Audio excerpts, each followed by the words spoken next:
স্বার্থ এমন একটা জিনিস, আপন মানুষও নিজের স্বার্থের জন্য বদলে যায়। আসসালামু আলাইকুম, আপনারা সবাই কেমন আছেন? আশা করি ভালো আছেন। আমিও আল্লাহর অশেষ রহমতে ভালো আছি। কাছে বা দূরে, দেশ এবং দেশের বাইরে যে যেখান থেকে আমার ভিডিওটা দেখছেন, আপনাদেরকে অসংখ্য ধন্যবাদ। ভিডিও দেখা শুরুতে একটা লাইক দিয়ে ভিডিওটা দেখা শুরু করবেন। আজ যদি আমার ভিডিওর কোনো অংশ ভালো লেগে যায় তাহলে অবশ্যই আমার চ্যানেলটা সাবস্ক্রাইব করে আমার পাশে থাকবেন বন্ধু হয়ে।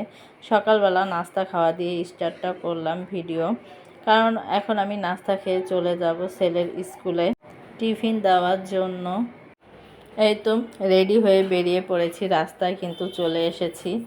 তা আমাদের গলি দিয়ে এখনও কিন্তু যাওয়া হয়নি, যাচ্ছিলাম, কারণ ও হয়তো দাঁড়িয়ে আছে স্কুলের সামনে। আমি আবার বলেছিলাম যে আমি যাব আজকে। তা যাই, 2-1 দিন পর পরই ছেলের স্কুলে যাই, কি করব। ও তো কোচিং থেকে স্কুলে চলে যায়, তা আমি আবার কি করি, 2 দিন 1 দিন পর পর যাই, কারণ স্কুল আর কোচিং একবার পাশাপাশি, এর কারণে আমার যেতে হয় না। তাই আমি 2-1 দিন পর পর যাই ছেলের স্কুলে, যে মনে করেন যে দেখে আসি যে ছেলে নিয়মিত স্কুলে যাচ্ছে কিনা। একবারে তো ছাড়া যায় না, দিনকাল তো ভালো না। তাও মনে করেন যখন আমি মাঝে মাঝে একা ছাড়ি তখন কিন্তু একটা ভয় কাজ করে। তারপরেও মনে করেন ছাড়তে হবে, ছেলে মানুষ, রাস্তাঘাট চেনার বা নিজে নিজে একা চলার একটু দরকার আছে, এই কারণেই মনে করেন ছাড়ি। কিন্তু আগে কিন্তু ছাড়তাম না, মানে এই বছর থেকেই মনে করেন একটু ছেড়েছি, যে 2-1 দিন মানে কোচিং তো সামনে, তাই মনে করেন যে চলে যায়, সমস্যা হয় না। আমি কিন্তু স্কুলে গিয়ে তারপর মনে করেন তো বেরিয়ে পড়েছি, এখন বাসায় চলে যাব। আর দেখছিলাম স্কুলে গেটের থেকে যে এক ফুলওয়ালা বসছে, এইগুলো আর্টিফিশিয়াল ফুল। তা দেখে ভালোই লাগছে। তা আমার সাথে আমার ছেলের বন্ধুর আম্মা ছিল, তা আমরা এমনভাবে চলাফেরা করি বান্ধবীর মতো। তা বললাম যে ভাবি একটু আসেন, একটু দেখি। ভাবি আবার বলছিল যে আমি এখান থেকে সেদিন একটা ফুল নিয়েছি। তা ভিডিও করতে কিন্তু দেখি যে অনেকে মনে করেন এইসব ধরনের ফুলগুলো সামনে রেখে রান্নার মানে করে, আমার কাছে ভালোই লাগে। তা আমিও দেখছিলাম যে ভাবি নেই, তা ভালো লাগবে। ভাবি বললো যে হ্যাঁ, ভাবিরও একটা চ্যানেল আছে, তা ভাবি ওই চ্যানেলে কাজ করে।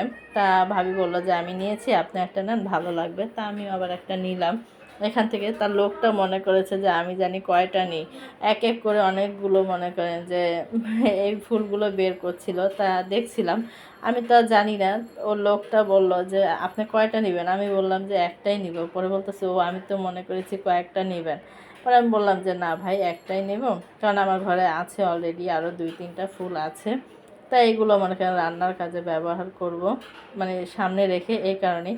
তা ভাবিও একটা নিয়েছে, আমি একটা নিয়েছি, দুজনে 2টা নিয়েছিলাম। তাই ফুলগুলো দেখছিলাম যে মানে দুই গোলাপি, একটা গোলাপির ভিতরে সাদা, আর একটা মনে করেন যে পুরোটাই গোলাপি। তা ভালো লাগছিল। পরে বলছিলাম যে কোনটা নিব, মানে ডিসিশন নিচ্ছিলাম। পরে দিয়ে আমি একটা নিয়েছি গোলাপি কালার, যেটা গোলাপির ভিতরে সাদা, সেই ফুলটাই আমি নিয়েছি। আমার কাছে খুব ভালো লেগেছে। আর ভাবি একটা নিয়েছে, ভাবি মনে করেন লাল ফুল একটা নিয়েছে। আর আমি যে ফুলটা নিয়েছি সেটা মনে করেন গোলাপিটার, ভাবি হলুদটা নিয়েছিল আগের দিন। তাই আমরা দুজনে মনে করেন যে 2টা ফুল নিলাম, ভালোই লাগলো। আর এখানে কিন্তু অনেক ধরনের ফুলই আছে। মার্কেটে কিন্তু আবার মনে করেন একটু দামটা বেশি, মানে বাহিরের তুলনায়। এই ফুলগুলি মার্কেটে আবার একটু মানে বেশি দাম নেয়, আর বাহিরে একটু কম নেয়। আর এই তো দেখেন এখানে ভেতর থেকে আরও 2টা ফুল বের করলো। এই ফুল 2টা কিন্তু অনেক সুন্দর, খুব ভালো লেগেছে, কিন্তু দামটা একটু বেশি চাচ্ছে। ফুলগুলো সুন্দর দেখতে, দামটা মানে বাহিরে আনতাজে বেশি চাচ্ছে, বলছে 500 টাকা করে। তাই এই ফুলগুলো আর নেইনি। বলেছিলাম 200 টাকা পর্যন্ত বলেছিলাম, কিন্তু দেয়নি। পরে দিয়ে আমরা ওই 2টা নিয়ে এসে পড়েছি। খুব সুন্দর দেখেন ফুলগুলো, ভালো লাগছে। কিন্তু দামে বললে কিন্তু নিয়ে আসতাম, কিন্তু বেশি চাচ্ছে দেখে আর আনিনি। এখানে আবার গাছওয়ালা এসেছে ভ্যানে করে, তাই দেখছিলাম, বলছিলাম যে মরিচ গাছ আছে কি না। কিছু কিছু মরিচ উপরের দিকে উঠে থাকে, সেই মরিচগুলো আমার খুব ভালো লাগে। কিছুদিন ধরেই খুঁজছি কিন্তু পাচ্ছি না। নার্সারিতেও আমি গিয়েছিলাম যে মানে ওই মরিচটা খোঁজার জন্য, কিন্তু ওই মরিচটা পাইনি, পরে আর নিতে পাইনি। তাই কয়দিন ধরেই ভ্যানওয়ালা খুঁজছিলাম, যে ভ্যান গাড়িতে যে গাছগুলো থাকে ওখানে কিন্তু পাওয়া যায় ভালো ভালো গাছ।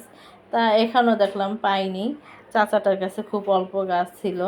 পরে দিয়ে আর নিতে পারিনি। গাছগুলো কিন্তু খুব সুন্দর ছিল। আমার যদি ছাদ থাকতো তাহলে এই গাছগুলো কিন্তু নিতাম, আর বাসার যদি উঠান থাকতো তাও আমি কিন্তু নিতাম।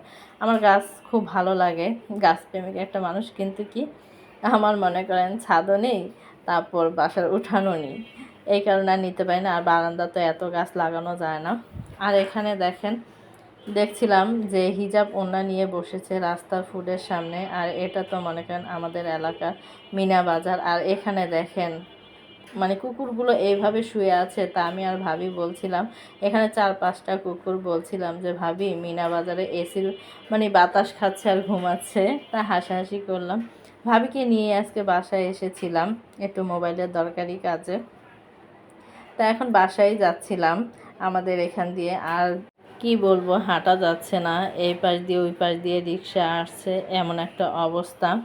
তা মনে করেন এই তো গলির ভিতরে ঢুকে গেলাম। এখানে আবার তেমন একটা মানে রিক্সার যানজট নেই, সুন্দরভাবে এসে পড়েছি। আর শনি একটার ওই রাস্তাটা মনে করেন কি বলবো, বর্ণমালা স্কুলের ওইখান দিয়ে এত প্রচুর পরিমাণে মানে জাম থাকে গাড়ির, মানে মাঝে মাঝে হাঁটা যায় না, এমন একটা অবস্থা। তা বাসায় এসে পড়েছে, তো দেখছি যে বাসায় মেহমান আসছে। মেহমান মানে আমার ছোট আন্টির নাতি আর আমার খালাতো বোন আসছে। তা আমি যেই ফুল গাছটা আনলাম সেটা ধরেই বসেছিল। এখন আবার এই তো দেখেন ও আবার কি করছে, বাবল গাম ফুলাচ্ছে। আর দেখেন সারা ঘর কিন্তু মনে করেন একটু পরপরই মানে পটকাগুলো ফুলে ভালোই লাগছিল। এই তো দেখেন ভালো লাগছে। আর ঘর কিন্তু মানে সাবানের পানি দিয়ে ভরে গেছে, এমন একটা অবস্থা, একটু পরপরই ফুলাচ্ছিল। তা বাচ্চা মানুষ, এখানে মনে করেন আমি সন্ধ্যার সময় নাস্তা বানাতে আসলাম। বোয়াল মাছের পেটের ডিম সেদিন দেখিয়েছিলাম, সেটা দিয়ে এখন নাস্তা বানাবো। এখানে পেঁয়াজ মরিচ কেটে নিয়েছি, হলুদের গুঁড়া, মরিচের গুঁড়া, তারপর আদা রসুন, গরম মশলার গুঁড়া, জিরার গুঁড়া, মানে লবণ, সব কিছু দিয়ে একটু ভালো করে কষলিয়ে নিচ্ছিলাম, কারণ ডিমটা চটকিয়ে আজকে আমি ডিমের পাকোড়া বানাবো। তাই সেটাই আমি মনে করেন এখন ভালো করে একটু মানে এগুলো একটু কষলিয়ে নেব। দেখছি ফ্রিজে ছিল তো, তা অনেকক্ষণ আগে আমি নামিয়ে রেখেছি, কিন্তু তারপরও কিছু মানে জায়গা শক্ত ছিল, ডিপে ছিল। তাই আমি আবার মনে করেন একটু যখন কষলাচ্ছিলাম তখন আমার মানে খুব ঠান্ডা লাগছিল, তাই একটু ভালো করে এটা কষলিয়ে নিতে হবে, কারণ ডিমটা জানি ভালোভাবে মানে মশলাটার সাথে জানি মাখা মাখা হয়ে যায়। ডিম মাখানো আমার হয়ে গেছে। এই তো এখন আমি ভাজার জন্য এসে পড়েছি। ফ্রাই প্যানটা তো আমি আগেই চুলায় বসিয়ে দিয়েছিলাম, তেলটাও দিয়ে দিয়েছি, গরম হয়ে গেছে। এই তো দেখেন এখন আমি মনে করেন এই ডিমগুলো এক এক করে মানে ছেড়ে দেব। আর মনে করেন যখন ভাজছিলাম মাশাল্লাহ খুব সুন্দর হয়েছে ভাজাগুলো, আর ভালো লাগছিল। দেখেন ডিমের মতো কিন্তু দিচ্ছি আর মানে কি বলবো, ছড়িয়ে যাচ্ছে। তারপর আমি মনে করেন একটু ছড়িয়েই দিলাম, কারণ ডিম তো একটু সিদ্ধ হতে হবে, এই কারণে মনে করেন একটু ছড়িয়ে তারপর আমি দিলাম।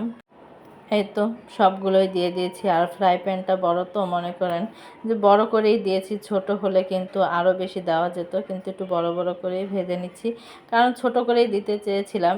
যখন আমি দিচ্ছিলাম ডিমের মতো মানে ছড়িয়ে যাচ্ছে, এই কারণে একটু বড় করেই দিয়েছি। এখন আমি মনে করেন সবগুলোই এই পাট ওই পাট উল্টিয়ে চেপে চেপে ভেজে নেব, কারণ ভাজাটা একটু ভেতরে যদি ভালো হয় তাহলে মনে করেন খেতেও ভালো লাগবে। এই তো দেখেন মানে কি বলবো, মানে ডিমটা যখন আমি চটকিয়েছিলাম কালারটা দেখেন মাশাল্লাহ খুবই সুন্দর আসছে, মানে দেখতেও খুব ভালো লাগছিল, মানে কাঁচা অবস্থায় মানে আমার কাছে খুব ভালো লেগেছে। পেঁয়াজ মরিচ সব একসাথে দিয়ে মনে করেন করেছি, তো মানে কালারটা খুব সুন্দর আসছে, ভালো লাগছে।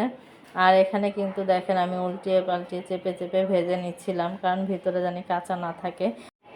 আমার কিন্তু মনে করেন এই তো দেখেন ভাজা একটা হয়ে গেছে, খুব সুন্দরভাবে ভাজা হয়েছে, মানে যেটাই ভাজা হচ্ছে আমি সেটাই কিন্তু সুন্দর করে উঠিয়ে নিচ্ছিলাম। আর কালারটাও কিন্তু খুব সুন্দর আসছে।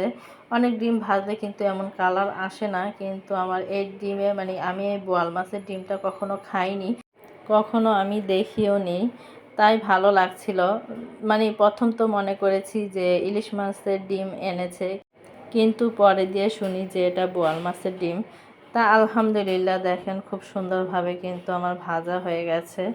এখন ছেলেকেও খাবারটা দিয়ে দিয়েছি, বলছিলাম যে দেখো বোয়াল মাছের ডিম মানে ভেজে নিয়ে আসছি, দেখো কেমন হয়েছে বড়া। ছেলেও বলছে যে না আম্মু খুব মজা হয়েছে।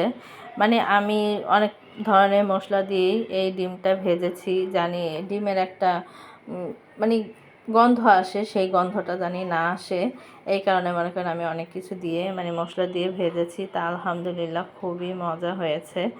আর ছেলে বলছিল যে না আম্মু গরম গরম ভালোই লাগছে। তা আলহামদুলিল্লাহ সবাই খেয়েছে। পরে দিয়ে মনে করেন গরম গরম আমরা সস দিয়ে খেয়েছি, পরে দিয়ে ভাত দিয়েও খাওয়া হয়েছে। এটা আমি একটু মানে ভেঙে নিচ্ছিলাম, দেখছিলাম যে কেমন হয়েছে। ছেলে তো বললো এখন আমি একটু খেয়ে দেখি। সস দিয়ে কিন্তু খুবই মজা লাগছিল। ডিমটা খুব মজা করে খেয়েছি। আদনানের বাবা আবার ভাত দিয়ে খেয়েছে, বলছে যে না আলহামদুলিল্লাহ খুব মজা হয়েছে। আজকের মতো এখানেই বিদায়, আল্লাহ হাফেজ।